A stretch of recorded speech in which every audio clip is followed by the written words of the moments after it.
Olá a todos e bem-vindos a mais um Deep Dive. Hoje vamos mergulhar em uma seleção incrível de artigos da revista semanal. Preparem-se para uma viagem fascinante, por temas que... Vão te fazer questionar tudo. É isso aí. Impressionante como essa edição da revista Certo. nos leva para áreas tão diversas. Abordando desde... Dilemas éticos da política externa, Até. questões práticas sobre privacidade digital e até o futuro da computação. O futuro da computação. E o mais legal é que a revista semanal não se contenta em apenas apresentar os fatos. Não. Ela nos incentiva a questionar, a pensar criticamente e a formar nossas próprias opiniões. Aposto que vamos ter várias sacadas durante esse Deep Dive. Com certeza. Muito. Muitas sacadas. Vamos começar então. Vamos. Que tal explorarmos essa ideia da estatista no sequitur? Boa. Me lembro de ter lido sobre isso. Que um dos artigos disseca com maestria. E fiquei intrigada. O artigo explica como essa falácia, que basicamente assume a intervenção estatal como a única solução para qualquer problema, é muito mais comum do que imaginamos. E o mais assustador é que muitas vezes ela passa despercebida. É verdade. O artigo usa um exemplo simples, mas que ilustra perfeitamente a questão. Sim. Eu não tolero que as pessoas façam X. Logo, deve haver uma lei contra X. É verdade. E esse tipo de raciocínio, Pois é. que coloca o Estado como salvador da pátria para qualquer problema, pode ter consequências bem perigosas, né? Com certeza. Afinal, nem sempre a intervenção estatal é a melhor solução. O artigo nos convida a considerar alternativas, a pensar nos efeitos colaterais e a questionar se realmente precisamos do Estado para resolver todos os nossos problemas. Me fez lembrar de algumas discussões acaloradas que vejo nas redes sociais, Ah, sim. onde as pessoas já pulam direto para a solução de criar uma lei para isso. Acho que vou passar a enxergar esses debates com outros olhos depois desse deep dive. É exatamente esse o objetivo. Mas vamos seguir em frente, porque a revista nos reserva muitas outras surpresas. O que você achou do artigo sobre o site? Nossa, fiquei chocada com as denúncias. O artigo levanta sérias acusações sobre o uso indevido de fundos da agência, alegando que ela estaria financiando ONGs e veículos de mídia para influenciar processos políticos em diversos países, inclusive no Brasil. É um tema delicado. Sim. E que exige cautela na análise. Mas o artigo apresenta evidências e depoimentos que, se comprovados, podem ter sérias implicações para a imagem da USAID. Afinal, a agência se apresenta como uma organização humanitária. Sim. Mas as denúncias apontam para um possível uso político de seus recursos. E o artigo cita até mesmo o movimento Make America Great Again, do ex-presidente Trump, como um dos alvos da suposta campanha de manipulação da USAID. Me deixou pensando. Será que estamos realmente informados sobre os interesses por trás das ações de algumas ONGs e veículos de mídia? É uma pergunta importante e que nos leva a refletir sobre a necessidade de buscar diferentes fontes de informação. De checar os fatos e de não acreditar cegamente em tudo que lemos ou ouvimos. Afinal, a manipulação da informação é uma arma poderosa. E que pode ser usada para influenciar eleições, moldar a opinião pública e até mesmo para justificar guerras. Falando em manipulação e controle, o artigo sobre a segurança digital no Brasil também me deixou preocupada. Sim. A revista semanal expõe as falhas de segurança no INS, contrastando com o crescente monitoramento do governo sobre os dados da população. É paradoxo, não é? O governo busca controlar cada vez mais nossos dados, com iniciativas como o Drex e as restrições ao uso de VPNs. Mas falha em proteger informações básicas como os dados previdenciários dos cidadãos. E o artigo questiona, abre aspas, quem protege o cidadão do próprio governo. Fecha aspas. Me fez pensar sobre a minha própria privacidade digital e sobre as medidas que tomo para proteger meus dados. Será que estamos realmente seguros em um mundo cada vez mais conectado e monitorado? É uma questão complexa. E que exige um debate amplo sobre os limites da vigilância estatal e o direito à privacidade. Mas vamos mudar um pouco de assunto. Nossa. Que tal falarmos sobre o clima? Claro, o artigo sobre os eventos climáticos extremos também me chamou a atenção. Sim? A revista semanal analisa como um inverno rigoroso que atingiu os Estados Unidos e a Europa expôs as fragilidades da dependência da energia verde, especialmente na Alemanha e no Reino Unido. É verdade. O artigo mostra como a falta de planejamento e a aposta em fontes de energia intermitentes como a eólica e a solar Sim. resultaram em apagões, racionamento de energia e aumento dos preços. E o artigo também critica a tendência de usar eventos climáticos extremos para justificar a agenda do aquecimento global. Sim, sim. Me parece que, em vez de buscar soluções pragmáticas para os desafios energéticos, alguns grupos preferem usar o medo e o catastrofismo para promover suas agendas. É uma crítica válida. E que nos convida a analisar a questão climática com mais racionalidade e menos emoção. Afinal, a busca por soluções sustentáveis para o planeta não pode se basear em dogmas e ideologias, mas sim em dados, evidências científicas e bom senso. Falando em questionar dogmas, o artigo sobre o Banco Central da Argentina é simplesmente provocativo. A revista semanal propõe uma ideia radical: fechar o Banco Central para fortalecer a economia do país. É uma proposta que vai contra o senso comum, né? É. Afinal, estamos acostumados a ver o Banco Central como uma instituição fundamental para a estabilidade econômica. Mas o artigo argumenta que, no caso da Argentina, o Banco Central se tornou parte do problema, Sim. alimentando a inflação e desvalorizando a moeda. E a solução proposta é, no mínimo, inusitada. É. Eliminar o Banco Central como emissor de pesos e criar um sistema monetário baseado em uma oferta fixa de moeda. É uma ideia que certamente geraria muita controvérsia. Mas o artigo nos convida a repensar o papel dos bancos centrais. E a buscar soluções inovadoras para os desafios econômicos. Afinal, se as soluções tradicionais não estão funcionando, talvez seja hora de experimentar algo novo. É verdade. Mas vamos voltar para o Brasil, porque a revista semanal tem muito mais a nos dizer sobre o nosso país. O que você achou do artigo que analisa a política brasileira? Achei bastante interessante a forma como o artigo contextualiza a política brasileira no cenário global, mostrando como as eleições recentes e as mudanças no cenário internacional impactam as decisões do nosso governo. O artigo defende uma mudança de rumo na política nacional, né? Sim. Ele critica a falta de liberdade de expressão, a baixa representatividade no Congresso e a incapacidade do governo de controlar a inflação que está corroendo o poder de compra dos brasileiros. Exatamente.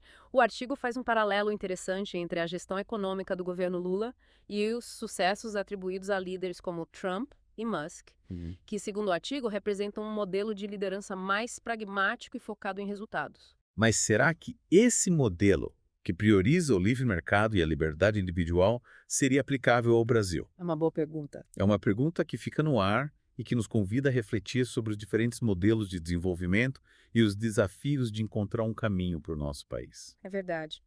E a revista nos convida a ir além da política e a explorar outros temas como o mundo empresarial. Sim. O que achou do artigo que propõe um novo modelo de relacionamento com o cliente? Adorei.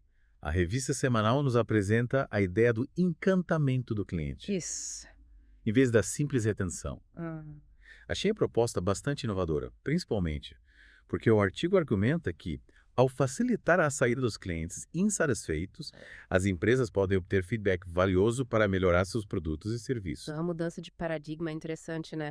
Em vez de tentar reter o cliente a qualquer custo, o foco passa a ser a excelência do produto e a criação de uma experiência tão positiva, que o cliente não terá motivos para ir para a concorrência. Mas será que as empresas estariam dispostas a abrir mão da receita de clientes insatisfeitos para, a longo prazo, construir uma base de clientes mais fiel e engajada? É um desafio e tanto. Mas o artigo nos mostra que essa mudança de mentalidade pode ser a chave para o sucesso em mercado cada vez mais competitivo. Com certeza. Mas vamos continuar nossa jornada, porque a revista semanal nos reserva muitas outras descobertas. O que achou do artigo que questiona a demonização da carne vermelha pela mídia? Achei muito interessante a forma como o artigo analisa criticamente a cobertura de estudos científicos sobre o tema. A revista semanal se aprofunda em um estudo publicado na revista Neurology, que associa o consumo de carne vermelha à demência e aponta falhas metodológicas e potenciais conflitos de interesse. É uma crítica importante que nos leva a questionar a forma como a ciência é divulgada pela mídia. Muitas vezes, os resultados de estudos científicos são distorcidos, simplificados e sensacionalizados para gerar manchetes chamativas, sem levar em consideração a complexidade da pesquisa e as nuances dos resultados. Exato. E o artigo vai além, acusando a mídia de usar o argumento de autoridade e a falta de avaliação crítica para demonizar a carne vermelha. Me fez lembrar de como somos bombardeados diariamente com informações contraditórias sobre alimentação, saúde e estilo de vida. Fica difícil saber em quem confiar e o que realmente é verdade. É verdade. O artigo nos convida a sermos mais críticos em relação às informações que consumimos. Sim. A buscar diferentes fontes e a formar nossas próprias opiniões. Afinal, nossa saúde e bem-estar dependem de escolhas conscientes e informadas. Mas vamos seguir em frente, porque a revista semanal ainda tem muito a nos mostrar. Sim. E o próximo artigo nos leva de volta ao debate político, Isso. com uma análise dos desafios do movimento liberal brasileiro diante da polarização política. É um tema bastante atual, né? O artigo argumenta que o movimento liberal no Brasil precisa superar o sectarismo e construir pontes entre a política ativismo e a política, formulação de políticas, para ser mais efetivo na defesa de seus princípios. E o artigo explica esses conceitos de política e política, porque confesso que fiquei um pouco confusa. Claro. O artigo usa política com acento para se referir ao ativismo político, ou seja, a participação em debates, manifestações e outras formas de ação política. Já a política sem acento se refere à formulação de políticas públicas, ou seja, a elaboração de leis, programas e projetos que visam a resolver problemas e melhorar a vida das pessoas. Entendi. O artigo argumenta que o movimento liberal precisa atuar tanto no campo do ativismo quanto no campo da formulação de políticas para alcançar seus objetivos? Exatamente. E essa necessidade de unir teoria e prática é ainda mais importante em um cenário de polarização política, Sim. onde o diálogo e a busca por consenso se tornam cada vez mais difíceis. E essa polarização é um problema que afeta não só o movimento liberal, mas a sociedade como um todo, né? Me parece que estamos cada vez mais divididos em grupos que não se comunicam e que não conseguem enxergar os pontos de vista dos outros. É verdade. A polarização política é um desafio que exige tolerância, respeito às diferenças e a capacidade de dialogar com quem pensa diferente. Mas vamos seguir em frente, porque a revista semanal ainda tem muito a nos mostrar. E que tal agora damos um salto para o futuro? O próximo artigo nos apresenta a computação fotônica, uma tecnologia que promete revolucionar a forma como processamos informações. É fascinante como a revista semanal nos leva para áreas tão diversas, né? A computação fotônica usa luz em vez da eletricidade para processar dados. E isso traz uma série de vantagens, como a velocidade de processamento muito maior e o consumo de energia muito menor. E o artigo destaca o potencial da computação fotônica para áreas como a inteligência artificial e a computação em nuvem. E parece que estamos diante de uma tecnologia que pode transformar o mundo como o conhecemos. Com certeza. Imagine um mundo com computadores super rápidos e que consomem pouquíssima energia. Isso abriria portas para novas descobertas científicas, para a criação de tecnologias inovadoras e para a solução de problemas que hoje parecem impossíveis de resolver. É empolgante pensar nas possibilidades. É. Mas vamos voltar para o presente e para as questões que nos afetam hoje. O que você achou do artigo sobre a liberdade educacional no Brasil? Achei muito interessante a forma como a revista semanal aborda a questão do controle estatal sobre a educação. O artigo critica o modelo atual, argumentando que a burocracia excessiva e a falta de autonomia das escolas limitam a criatividade dos professores e a qualidade do ensino. E o artigo vai além, denunciando a possibilidade de doutrinação ideológica nas escolas. Sim. Me lembro que o artigo cita Paulo Freire como um exemplo de pensador, cujas ideias, segundo o artigo, estariam sendo usadas para promover uma visão de mundo específica nas escolas. É um tema polêmico, mas que precisa ser debatido. Afinal, a educação é um direito fundamental de todos os cidadãos. E a escola tem o papel de preparar os alunos para o mundo, não de doutriná-los. E o artigo defende alternativas para o modelo atual, Sim. como os vouchers escolares, as escolas charter e o homeschooling. Será que essas alternativas realmente funcionariam no Brasil? É uma pergunta que fica no ar. E que nos convida a pensar em novas formas de organizar o sistema educacional. Com certeza. A busca por um sistema educacional mais justo, eficiente e que atenda às necessidades de todos os alunos é um desafio constante. Mas vamos seguir em frente porque a revista semanal ainda tem muito a nos mostrar. E o próximo artigo nos leva para uma análise comparativa entre o mercado e a burocracia governamental. O que você achou? Achei bastante interessante a forma como a revista semanal expõe as diferenças entre a lógica do mercado, que busca a eficiência e a satisfação do cliente, e a lógica da burocracia, que muitas vezes prioriza a autopreservação e a expansão do Estado. E o artigo usa um exemplo prático para ilustrar essa diferença. A construção de uma barragem. O artigo compara a ineficiência do governo na execução do projeto com a suposta eficiência de uma abordagem privada. É uma comparação provocativa que nos leva a questionar a capacidade do Estado de gerir recursos públicos com eficiência e a pensar em alternativas para a prestação de serviços públicos. Te fez lembrar das obras públicas que se arrastam por anos, com custos exorbitantes e resultados muitas vezes questionáveis. Será que a iniciativa privada seria capaz de fazer melhor? É uma pergunta que fica no ar e que nos convida a repensar o papel do Estado na sociedade. Com certeza. E com essa reflexão sobre os limites da ação estatal, encerramos a primeira parte da nossa análise da revista semanal. Nossa, quanta coisa já discutimos e ainda temos muito pela frente. Voltamos já para a segunda parte do nosso Deep Dive. Até daqui a pouco. Até já. E aí, prontos para voltar para a revista semanal. Preparadíssimo. Ainda tem bastante coisa para a gente ver. Sim. Tem um artigo que me deixou curioso. Uau! Aquele que fala da falta de representatividade conservadora nas universidades. Ah, sim. É. Esse artigo é bem provocativo. Ele questiona se a universidade, um espaço que deveria prezar pela diversidade de ideias, estaria, na verdade, caminhando para uma uniformidade ideológica. O artigo argumenta que essa falta de diversidade de pensamento impacta diretamente a qualidade do debate acadêmico e a busca pela verdade, né? Exatamente. E ele não se limita só a apontar o problema, ele vai além, explorando as raízes dessa questão. Como a alta seleção dos estudantes que buscam carreiras acadêmicas e a influência de políticas de diversidade, que por vezes acabam privilegiando certos grupos em detrimento de outros. E até a estrutura de financiamento da pesquisa é mencionada no artigo, né? Sim. A ideia é que os recursos acabam sendo direcionados para áreas de pesquisa alinhadas com a visão dominante. Sim, ele pinta um quadro bastante complexo, mostrando que não existe uma solução fácil para essa questão.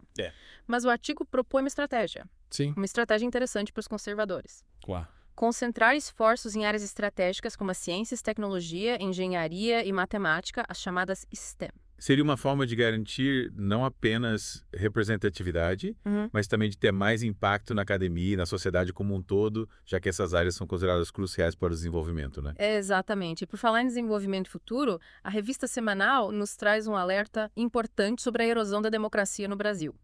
O artigo compara a situação do nosso país com o que aconteceu em Hong Kong. Sim. Onde as liberdades foram gradualmente suprimidas. É de arrepiar. O artigo realmente acende um sinal de alerta, apontando para sinais preocupantes como o controle da informação, a censura e o uso da justiça para perseguir opositores. Me fez pensar, será que estamos atentos o suficiente aos perigos que ameaçam nossa democracia? É uma pergunta que todos nós devemos nos fazer. A democracia é uma conquista frágil e precisa ser constantemente defendida. Sim. A apatia, a tolerância com pequenos abusos e a falta de vigilância podem abrir caminho para o autoritarismo. Concordo plenamente. E por falar em debates complexos, a revista semanal também nos leva a questionar a validade do conceito de racismo reverso. Esse tema sempre gera muita polêmica. O artigo argumenta que o racismo é um fenômeno estrutural, que se manifesta por meio de preconceitos, discriminações e violências baseadas em características raciais. Sim. E que essa lógica pode ser utilizada por qualquer grupo contra qualquer outro, independentemente de sua posição social ou histórica. E o artigo analisa um caso legal no Brasil. Sim. Que ilustra bem essa complexidade, né? Isso. Um caso em que uma acusação de injúria racial foi invalidada porque o autor da ofensa pertencia a um grupo historicamente discriminado. Exatamente. O artigo critica essa decisão, argumentando que ela ignora a natureza estrutural do racismo e abre um precedente perigoso para a impunidade em casos de discriminação racial. É uma discussão importante que nos convida a rever nossas definições de racismo e a aprofundar a compreensão sobre como esse fenômeno se manifesta na sociedade. E a revista semanal não para por aí. Ela também nos traz uma análise crítica do governo Lula. Sim, o artigo destaca os desafios enfrentados pelo presidente, como a alta inflação, o desemprego e a falta de confiança dos investidores. E critica também a postura do governo em relação a temas como a liberdade de expressão e a autonomia de instituições como o Banco Central. A crítica é bastante contundente. É. O artigo argumenta que o governo Lula parece estar perdido, sem um rumo definido para o país, reagindo aos acontecimentos em vez de ter um projeto claro para o futuro. E por falar em futuro, a revista semanal nos alerta para os perigos do vício em tecnologia, explorando o conceito de drogas digitais. Nossa, esse artigo me deixou pensando bastante. Ele compara o uso excessivo de smartphones, redes sociais e outras tecnologias digitais ao vício em drogas. A busca constante por notificações, curtidas e validação online libera dopamina no cérebro, criando um ciclo de prazer e recompensa difícil de controlar. E as consequências são sérias, né? O artigo menciona o isolamento social, a ansiedade, a depressão, a dificuldade de concentração, problema de sono. É um alerta importante para que a gente repense nossa relação com a tecnologia. E busque um uso mais equilibrado e consciente. É verdade. A gente precisa se desconectar um pouco para reconectar com a vida real. É isso aí. E a revista semanal continua nos surpreendendo com temas relevantes, como a segurança da aviação brasileira. Nossa, esse artigo é de tirar o fôlego. É. Ele levanta sérias preocupações sobre o aumento de acidentes aéreos no Brasil, apontando para fatores como a falta de investimento em infraestrutura, falhas na fiscalização e uma cultura de negligência com a segurança. É assustador.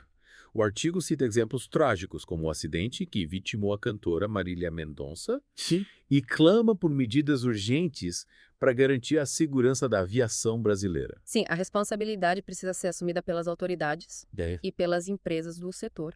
A segurança de passageiros e tripulantes deve ser a prioridade máxima. E a revista semanal nos leva agora para um tema que tem gerado muita polêmica. A denúncia de que o governo americano, por meio da Usarchain, estaria financiando campanhas de censura e manipulação da opinião pública em diversos países. Fiquei chocada com essa denúncia. O artigo detalha como a USAID, uma agência que se diz de desenvolvimento internacional, estaria desviando recursos para financiar ONGs, veículos de mídia e outros grupos para promover a agenda do governo americano. Muitas vezes silenciando vozes dissidentes e manipulando a informação. A crítica do artigo é contundente. Ele argumenta que essa interferência estrangeira é uma ameaça à soberania dos países e à democracia, minando o debate público e a liberdade de expressão. É uma denúncia gravíssima que exige investigação. E a revista semanal nos leva agora para uma viagem no tempo para relembrar o 80º aniversário do bombardeio de Dresden, na Alemanha, durante a Segunda Guerra Mundial. Esse artigo nos convida a refletir sobre os horrores da guerra e as complexas questões éticas que envolvem. Ele descreve o ataque em detalhes, mostrando a devastação da cidade e o massacre de civis, um lembrete cruel dos custos humanos da guerra. E o artigo também explora as controvérsias que cercam o bombardeio. Muitos historiadores questionam a necessidade e a proporcionalidade do ataque, considerando o alto número de vítimas civis um crime de guerra. É um debate importante. Que nos leva a questionar a lógica da guerra. E a buscar alternativas para a construção de um mundo mais justo e pacífico. E a revista semanal nos traz de volta para o presente com um tema. Tem gerado muita discussão na Alemanha. O financiamento governamental de protestos com agendas políticas específicas. Mas como assim? O governo financiando protestos contra ele mesmo. Essa contraditória, né? Pois é. O artigo revela que o governo alemão destinou recursos para financiar grupos que organizam protestos contra partidos e movimentos de direita. Entendi. A crítica é que essa prática levanta sérias preocupações sobre a imparcialidade do Estado. E o uso político de recursos públicos. Seria uma forma de censura disfarçada. Usar o dinheiro público para silenciar vozes dissidentes e moldar a opinião pública a favor da agenda governamental. Essa é a crítica do artigo. Ele questiona os limites da atuação do Estado e defende a importância da liberdade de expressão em uma sociedade democrática. Afinal, o debate público deve ser livre e plural, sem a interferência do Estado. Concordo. E a revista semanal nos leva agora para um tema que tem gerado muita preocupação no Brasil. Qual? O aumento da violência policial, especialmente no Rio de Janeiro. O artigo analisa a decisão do Supremo Tribunal Federal, o STF, que impôs restrições às operações policiais em favelas. Ele argumenta que essa decisão teve um impacto negativo na segurança pública, dificultando o combate ao crime organizado e colocando em risco a vida de policiais e moradores. O artigo argumenta que essa decisão prioriza os direitos humanos dos criminosos em detrimento da segurança da população. Essa é a crítica central. O artigo defende uma abordagem mais equilibrada, que garanta a segurança da população sem violar os direitos humanos. Afinal, o objetivo deve ser proteger a vida e a dignidade de todos os cidadãos, sejam eles policiais, moradores de comunidades ou suspeitos de crime. Com certeza. E a revista semanal nos traz de volta ao cenário político brasileiro, comparando a atuação de líderes como Lula, Trump e Musk. É uma comparação interessante.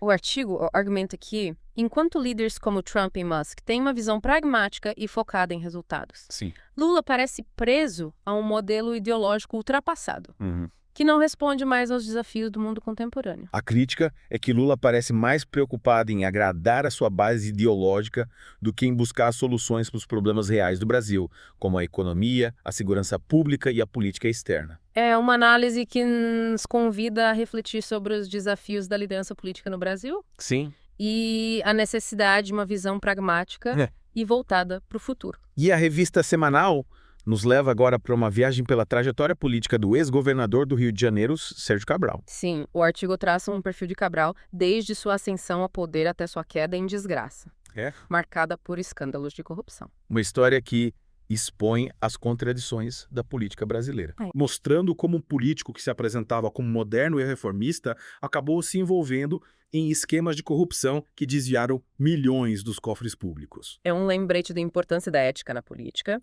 e de como a corrupção é um câncer que precisa ser combatido em todas as suas formas. Sim. E a revista semanal nos traz de volta para o presente, analisando a disputa entre o presidente Lula e o presidente da Câmara dos Deputados, Arthur Lira. Sim. O artigo descreve a tensão entre os dois líderes, que disputam o poder e a influência no cenário político nacional, e argumenta que essa disputa tem prejudicado a governabilidade do país, travando a agenda legislativa e impedindo a aprovação de reformas importantes.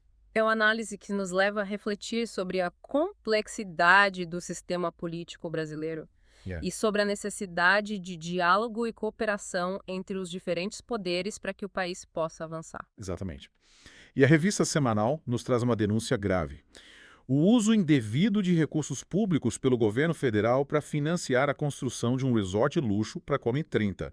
A Conferência da ONU sobre Mudanças Climáticas, que será realizada em Belém, no Pará. É revoltante. O artigo critica o gasto exorbitante de recursos públicos em um projeto que beneficiará apenas uma elite. Sim. Enquanto a população de Belém sofre com a pobreza, a falta de saneamento básico e a violência. É um absurdo. O artigo critica o gasto exorbitante de dinheiro público em um projeto que beneficiará apenas uma elite, enquanto a população de Belém enfrenta problemas sérios como a pobreza, a falta de saneamento básico e a violência. O artigo denuncia a hipocrisia da agenda climática, que muitas vezes serve como pretexto para o desperdício de recursos públicos e o enriquecimento de uma elite.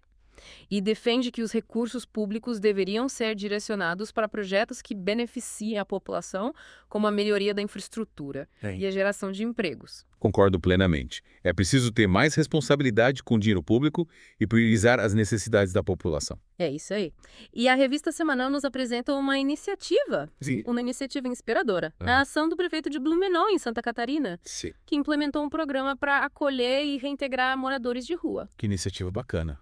O programa oferece aos moradores de rua abrigo, alimentação, cuidados médicos e apoio para a reinserção social, buscando resgatar a dignidade dessas pessoas e ajudá-las a reconstruir suas vidas.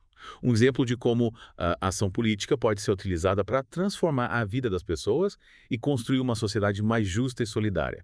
E a revista semanal nos leva de volta à polêmica envolvendo a USAID. Acusada de usar recursos públicos para financiar campanhas de censura e manipulação da opinião pública em diversos países.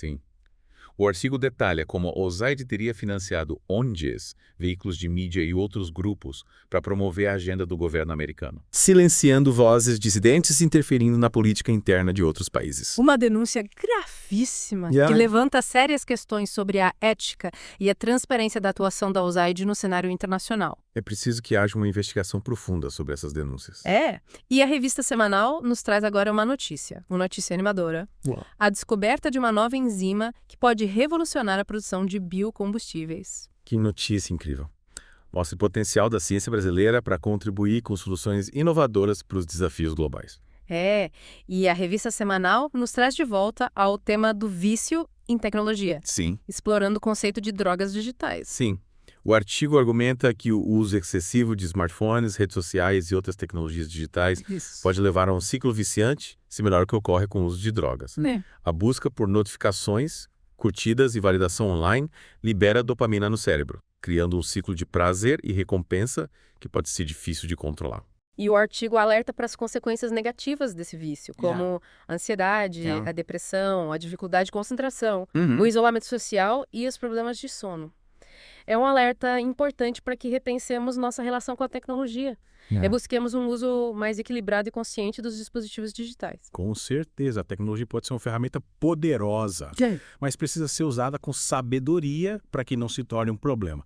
E com essa reflexão sobre o uso consciente da tecnologia, encerramos a segunda parte do nosso Deep Dive na revista semanal. É isso aí. Nossa, quanta informação! Essa revista é realmente incrível, aborda temas importantíssimos e nos convida a refletir sobre o mundo ao nosso redor. Mal posso esperar para finalizarmos essa jornada na terceira e última parte do nosso Deep Dive. E aí vamos para a reta final do nosso mergulho na revista semanal. Bora! Curiosa para ver o que mais a gente conta por aqui. A gente ainda não falou sobre um artigo que expõe um aumento da violência policial no Brasil, né? Verdade, especialmente no Rio de Janeiro. Um tema bem delicado e urgente. O artigo analisa a decisão do STF que impôs restrições às operações policiais em favelas. A questão é que essa decisão, apesar de bem intencionada, parece ter tido um impacto negativo na segurança pública, dificultando o combate ao crime organizado e colocando em risco a vida de policiais e moradores. Entendi. O artigo argumenta que a decisão prioriza os direitos humanos dos criminosos em detrimento da segurança da população. Sim, essa é a crítica central. O artigo defende uma abordagem mais equilibrada que garanta a segurança da população, mas sem violar os direitos humanos. Afinal, o objetivo final, deve ser proteger a vida e a dignidade de todos, sejam eles policiais, moradores ou suspeitos de crimes. É um debate bem complexo. E a revista semanal nos leva de volta ao cenário político brasileiro, comparando a atuação de Lula, Trump e Musk. Sim, é uma comparação interessante. O artigo argumenta que, enquanto Trump e Musk têm uma visão mais pragmática, focada em resultados, o Lula parece preso ao modelo ideológico que não responde mais aos desafios do mundo de hoje. A crítica é que ele parece mais preocupado em agradar sua base ideológica do que em buscar soluções reais para os problemas do Brasil. Isso. Tipo a economia, a segurança pública, a política externa. Exatamente. O artigo nos convida a refletir sobre os desafios da liderança no Brasil e sobre a necessidade de uma visão mais pragmática, voltada para o futuro. E a revista semanal nos leva para a viagem pela trajetória do Sérgio Cabral, ex-governador do Rio. Sim, o artigo traça um perfil do Cabral desde a ascensão ao poder até a queda, marcada por escândalos de corrupção. É uma história que mostra as contradições da política brasileira, como um político que se apresentava como moderno, reformista, acabou se envolvendo em esquemas de corrupção que desviaram milhões. É um lembrete da importância da ética na política e de como a corrupção é um câncer que precisa ser combatido em todas as suas formas. A revista semanal volta para o presente, analisando a relação entre o Lula e o Arthur Lira, presidente da Câmara. Sim. O artigo descreve a tensão entre os dois, que disputam poder e influência no cenário político. E argumenta que essa disputa tem prejudicado a governabilidade, travando a agenda legislativa e impedindo a aprovação de reformas. Mais um exemplo da complexidade do sistema político, A necessidade de ter diálogo e cooperação entre os poderes para que o país avance. Com certeza. E a revista semanal traz uma denúncia grave. O uso de recursos públicos pelo governo para financiar a construção de um resort luxo para a COP30, que vai ser em Belém do Pará. Sério? O artigo critica esse gasto exorbitante de dinheiro público num projeto que beneficia só uma elite, enquanto a população de Belém sofre com pobreza, falta de saneamento, violência. É absurdo. Total. O artigo denuncia a hipocrisia da agenda climática, que muitas vezes é usada como pretexto para gastar dinheiro público e enriquecer uma elite. A crítica é que esse dinheiro deveria ir para projetos que beneficiam a população, como melhorar a infraestrutura, gerar empregos. Concordo. É preciso ter responsabilidade com dinheiro público e pensar nas necessidades da população. Mas a revista semanal também mostra iniciativas positivas e inspiradoras. O artigo sobre o programa de acolhimento de moradores de rua em Blumenau é um exemplo. É um programa fantástico. Eles oferecem aos moradores de rua abrigo, alimentação, cuidados médicos e apoio para voltar para a sociedade.